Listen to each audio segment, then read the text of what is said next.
ဒါကတော့လွန်ခဲ့တဲ့10 နှစ်ခန့်ကပြန်တော်တော်မူသွားတဲ့ဦးစင်းတို့ကျောင်းရဲ့ဆရာတော်ဘုရားကြီးဥရိပသာရတဲ့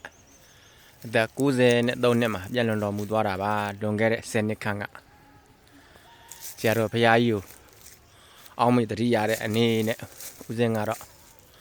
ဆရာတော်ကြီးရဲ့ရိုးစီတွေလေးမှာလွမ်းစီတွေလေးမှာရွှေစည်းလေးတွေပြန်လဲပြီးတော့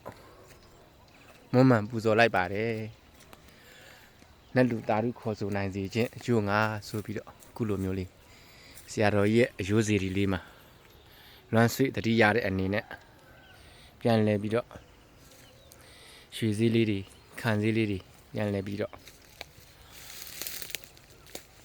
ပြုပြင်ပူဇော်လိုက်ပါတယ်နတ်လူပြင်မှာတတ္တဝါအားလုံးဝမ်းမြောက်ဝမ်းသာသာဓုခေါ်ဆိုနိုင်ပါစေခြင်းအကျိုးငါဦးဇင်းကအခုလိုမျိုးမှတ်တမ်းနဲ့တင်ထားခြင်းဖြစ်ပါတယ်ဆရာတော်အရှင်သူမြတ်တွေရဲ့လွမ်းစီတီပေါ့